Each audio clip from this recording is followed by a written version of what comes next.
টুঙ্গিপাড়া আওয়ামী লীগের যেই ঘর বলা হয় বা কি বলা হয়, যে বঙ্গবন্ধুর সমাধি, সেই টুঙ্গিপাড়াকে ঘুরিয়ে দিয়ে ফ্যাসিবাদের শেষ চিহ্ন মুছে দিবে পিনাকি। তার বক্তব্যকে আমি শপথ নিলাম তোদের টুঙ্গিপাড়া ঘুরিয়ে দিব। বুলডোজার ঝড় আমরা দেখেছি, কারণ আমি জানি না যে এইবারের ঝড়টা কোন আকারে আসতে যাচ্ছে। বিশেষ করে বাংলাদেশ আওয়ামী লীগের জন্য সবচেয়ে গুরুত্বপূর্ণ যে স্থানটা টুঙ্গিপাড়া, 32-এ বুলডোজার ঝড় আপনারা দেখেছেন।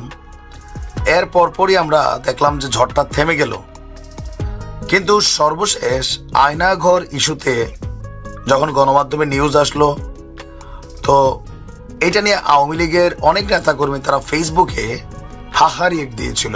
তাদের বক্তব্য যে আয়নাঘর বিষয়টা কাল্পনিক এবং ভালো 7% মানুষ আয়নাঘরকে বিশ্বাস করে নাই, এটা একটা জরিপ বলছে। তো এই জরিপ দেখার পরে পিনাকি দাদা তিনি যথেষ্ট চেইতা গেছেন। ওনার বক্তব্য হচ্ছে আয়নাঘর ইস্যুতে যারা হাহারি দেয় এরা সবাই আওয়ামী লীগের ফ্যান। কি শপথ? যে এই 32 ভাঙ্গার ইস্যুতে যারা সামাল দিতে পারে নাই তারা নতুন আর একটা চ্যালেঞ্জ দেয়। চ্যালেঞ্জটা হচ্ছে কি, যে টুঙ্গিপাড়া আওয়ামী লীগের যেই ঘর বলা হয় বা কি বলা হয়, যে বঙ্গবন্ধুর সমাধি, সেই টুঙ্গিপাড়াকে ঘুরিয়ে দিয়ে ফ্যাসিবাদের শেষ চিহ্ন মুছে দিবে পিনাকি। তার বক্তব্যকে আমি শপথ নিলাম তোদের টুঙ্গিপাড়া ঘুরিয়ে দিব।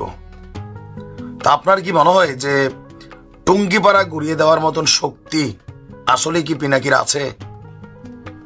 আমার মনে হয় নাই।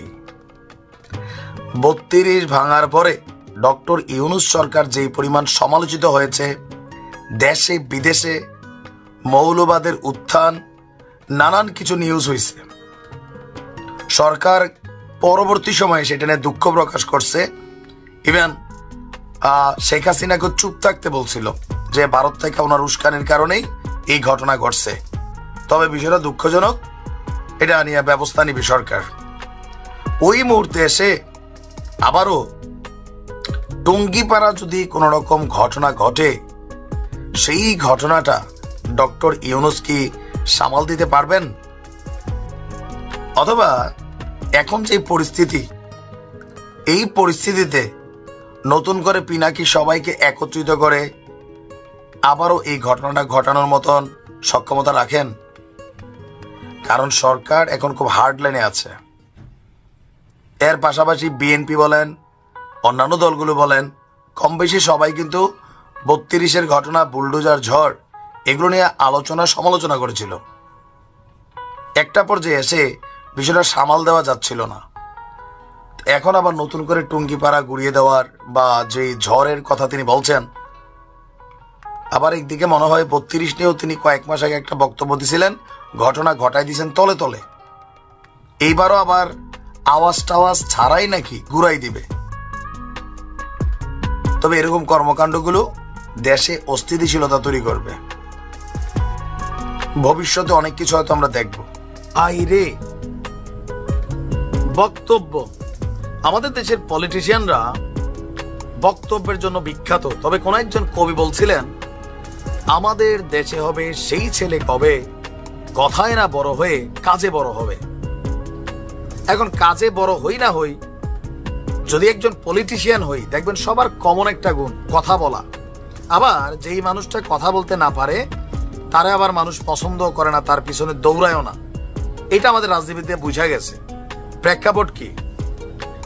শেখ হাসিনাকে ফেরানোর জন্য বাংলাদেশ সরকার ভালোই লবিং করছে, ভারতের সাথে কূটনৈতিকভাবে, ইন্টারন্যাশনাল লেভেলে তাদের যে কানেক্টিভিটি আছে। কিন্তু ভারত কি আসলে শেখ হাসিনাকে প্রত্যর্পণ চুক্তির আওতায় ফেরত দিবে? শেখ হাসিনাকে বাংলাদেশে ফেরত আনার ক্ষমতা কার আছে? বাট গণ অধিকার পরিষদের সাধারণ সম্পাদক রাশেদ খান তিনি একটা বক্তব্য করছেন যে শেখ হাসিনাকে আবার ফেরানোর জন্য যদি মার্কিন প্রেসিডেন্ট ডোনাল্ড ট্রাম্পও চেষ্টা করেন তবুও পারবেন না। ট্রাম্পকে কি চ্যালেঞ্জ দিছে দেখছেন? কারণ আমেরিকা বিভিন্ন দেশের রাজনীতি নিয়ে খেলে। যে আমেরিকার রাষ্ট্র ক্ষমতায় কারে বসাবে কারে সরাবে। আমরা দেখছি ইমরান খানটা ফালাই দিছে, শেখ হাসিনারও ফালাই দিছে, বাট আমেরিকা বলছে আমরা এগুলো করি না, কিন্তু আমরা জানি করে। আওয়ামী লীগ বাংলাদেশে আর আসবে নাকি আসবে না এই ইস্যুতে যখন বাকবিতণ্ডা চলছে, রাজনীতিতে পুনর্বাসনের ইস্যু চলছে, আওয়ামী লীগ অপরদিকে ভয় দেখানোর চেষ্টা করছে, এই পরিস্থিতিতে শেখ হাসিনা যদি বাংলাদেশে আসে তাহলে কি প্রেক্ষাপট হবে? তাকে কি বাংলাদেশে আসার সুযোগ দেওয়া হবে, বা জনগণ তাকে সাপোর্ট করবে, বা তার ভয়ে আবার সব মানে কি বলা হচ্ছে গর্তে ঢুকে যাবে? না, রাশেদ মনে করছেন গণ অধিকার পরিষদের যে হাসিনাকে আবার ফেরানোর জন্য যদি মার্কিন প্রেসিডেন্ট ট্রাম্পও চেষ্টা করে তবুও ফিরাইতে পারবে না। কেন? কারণ বাংলাদেশের মুক্তিকামী মানুষ আত্মবিশ্বাস ফিরে পেয়ে গেছে। ক্ষমতার পালাবদল বা কাউকে ক্ষমতায় বসাতে বহির শক্তিকে আমরা আর কিছু করতে দিব না। এই কথাটা বলার মেইন রিজনটা হচ্ছে আওয়ামী লীগ ক্ষমতায় থাকতে বিএনপি এবং জামাত দীর্ঘদিন যাবৎ বৈদেশিক যতগুলা চ্যানেল আছে, কানেক্টিভিটি আছে, মার্কিন পররাষ্ট্র মন্ত্রণালয়, মার্কিন সরকার, স্যাংশন, অনেক কিছুর মাধ্যমেই তারা কিন্তু চাইছে যে শেখ হাসিনার সরকারকে উৎখাত করতে। বাট কোথাও না কোথাও দিন শেষে আমেরিকা নিজেদের স্বার্থে তারা আবার শেখ হাসিনাকে মনোনয়ন দিত। ফাইন, যা করছো, নির্বাচন করছো। এখন তিনি বলছেন ট্রাম্প যদি মনে করেন হাসিনাকে ফেরাবো, নরেন্দ্র মোদী যদি সেই রকম লিঙ্ক লবিং করে থাকেন, তাও পারবে না। এখন আর বিদেশি শক্তি দিয়ে কাজ হবে না, আমরা সবাই মিলে এই দেশটাকে সাজাতে চাই। তো তার বক্তব্যের মোটা দাগে যদি তিনি যেটা বুঝাইছেন সেটা হচ্ছে যে নরেন্দ্র মোদী বাংলাদেশে আবারও হাসিনাকে ক্ষমতা আনবে। কারণ মোদী যখন আমেরিকাতে গিয়েছিল, বাংলাদেশ আওয়ামী লীগের আমেরিকান শাখার অনেক নেতাকর্মীরা ওয়েলকাম ওয়েলকাম মোদিজি মোদিজি এরকম স্লোগান দিয়েছিলেন, যেটা নিয়ে যথেষ্ট সমালোচনা ভারতেও হয়েছে।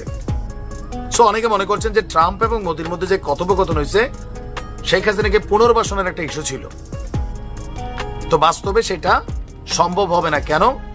কারণ বিদেশি শক্তি দিয়ে শেখ হাসিনাকে উৎখাত করা যায় নাই, দেশের জনগণ শেখ হাসিনাকে উৎখাত করেছে। সো তাকে ফেরানোর বিষয়েও বিদেশিরা আর পারবে না, কারণ বাংলাদেশের জনগণ তাকে রুখে দাঁড়াবে। এটা সত্য রাইট নাও। আওয়ামী লীগ ইস্যুতে এমনি যতই বিভেদ টিভেদ থাকুক, আওয়ামী লীগ ইস্যুতে আপনি এখনো দেখবেন সবার মধ্যে একটা বিরল ঐক্য আছে। আর এই ঐক্যের জায়গাটা 5ই ফেব্রুয়ারি বলেন, বিভিন্ন প্রেক্ষাপটে বলেন, এই ঘটনাটা কিন্তু সত্য যে মোটামুটি বাংলাদেশের মানুষের মধ্যে একটা আত্মবিশ্বাস হয়ে গেছে যে আপাতত আওয়ামী লীগের রাজনীতি বন্ধ। আপনি মনে করেন ট্রাম্প পারবে?